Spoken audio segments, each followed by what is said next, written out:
Mesdames, Messieurs, amis internautes, bonjour. Le 9 septembre dernier, le Conseil constitutionnel proclamait la liste définitive des candidats à l'élection présidentielle d'octobre 2015. Notre invité de ce jour, l'honorable Nyongo Kaku, candidat indépendant, figure sur cette liste de 10 candidats. Avec lui, nous parlerons de ses impressions et également de ces élections à venir. Honorable, bonjour. Bonjour. Merci d'avoir accepté notre invitation. Comme on l'a dit dans l'introduction, vous figurez sur la liste des 10 candidats pour cette élection présidentielle d'octobre prochain. Alors, quelles sont vos impressions après la publication de la décision du Conseil constitutionnel? Merci beaucoup. Depuis le 8 avril, j'ai annoncé de façon officielle à mon niveau mon intention de briguer à la fonction de président de la République de Côte d'Ivoire. Le 3 septembre dernier, il fallait constituer les dossiers. Le 25, j'avais rempli ces obligations en déposant ma candidature de façon officielle. Le 9, le Conseil constitutionnel a rendu sa décision. Je suis sur la liste des retenus. Je ne suis pas surpris outre. Quant à cette décision, je n'ai pas de commentaire à faire. Et permettez-moi de ne pas en faire. Merci beaucoup. Alors, est-ce que vous pouvez revenir pour nous sur les raisons qui ont motivé votre candidature à cette élection présidentielle? Merci beaucoup. Je suis député à l'Assemblée nationale depuis 2011 et depuis, je vois de nombreux Ivoiriens souffrir, surtout la jeunesse. Ils ont fait des études, de hautes études. Pour la plupart, ce sont des ingénieurs, des maîtrisards. C'est des gens qui ont terminé les études, ils ont fait au niveau de la société ce qu'on leur a demandé de faire. Malheureusement, ces jeunes sont au chômage. Ces jeunes souffrent durement dans leur chair parce que souvent, ils ont difficilement les moyens pour survivre. Donc, c'est cet élément essentiel qui a motivé ma candidature. Ça, c'est un premier élément. Le deuxième élément, on a constaté que chaque fois qu'il y a élection en Côte d'Ivoire, il y a crise. Ce n'est pas normal. On ne peut pas chaque fois nous retrouver dans un perpétuel recommencement. Ça, c'est ma deuxième motivation. Ma troisième motivation, la Côte d'Ivoire vit une crise depuis plus de 10 ans.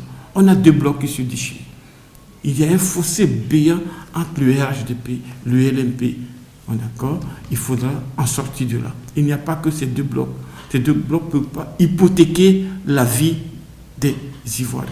Il faudra que les Ivoiriens, qui sont aussi des êtres humains comme les autres vivant sur la planète, puissent avoir une vie convenable. Et la vie convenable, c'est pouvoir vaquer à leurs occupations qui sont le travail, aller pouvoir prendre des vacances, pouvoir même changer de travail quand ils en ont besoin. C'est de ça qu'il s'agit. Donc il faut qu'il y ait un homme qui vienne dire, ok, trop c'est trop. Il n'y a pas que ça, il n'y a pas que Alassane sur la terre ivoirienne, il n'y a pas que les pro-Babo sur cette terre ivoirienne. Il y a d'autres personnes. Et ces d'autres personnes doivent vivre en toute quiétude. Merci beaucoup. En tant que candidat indépendant, de quels moyens humains et financiers disposez-vous pour atteindre vos objectifs? Les Ivoiriens en ont marre. Les Ivoiriens en ont assez. Les Ivoiriens veulent aller à la paix. Donc les moyens humains, ce sont ces Ivoiriens qui disent « Oh non, on ne peut pas continuer dans ce non-dit où tout le monde polémique du matin au soir et ça excelle. » Non, cette méthode n'est pas une fatalité. Il faudra qu'on crée une vie dans laquelle des Ivoiriens les enfants des Ivoiriens puissent travailler. Tous les Ivoiriens puissent travailler. On puisse créer des formations pour ces enfants. On puisse faire une économie forte. Je pense que toutes les autres nations du monde tendent vers ça. Il faudra que les Ivoiriens aussi tendent vers cet espoir qui fait que l'homme est lui-même homme. Et c'est ça qui me motive. D'accord? Donc il faut réconcilier toute la Côte d'Ivoire. Donc ma candidature, si vous voyez les 9 autres personnes, chacun a une implication quelque part. La seule personne neutre, mais on va dire qu'on ne le connaît pas, c'est sûr, mais c'est lui qui propose une vie meilleure à cette Côte d'Ivoire. Avant de conclure notre interview, est-ce que vous avez un appel à lancer pour des élections apaisées en Côte d'Ivoire?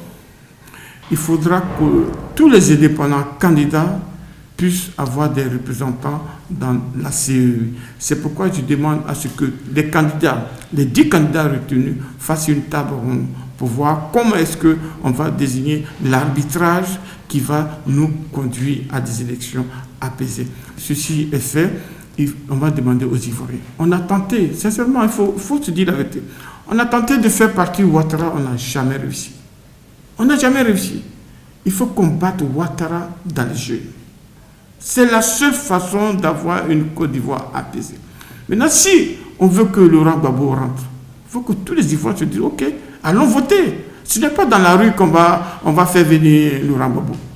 Celui qui se dit que c'est dans la rue, il se fait des illusions, une fausse illusion. Il faut qu'on parte voter et qu'en allant tous voter, le bloc RHDP ne pèse pas plus de 38% de l'électorat ivoirien.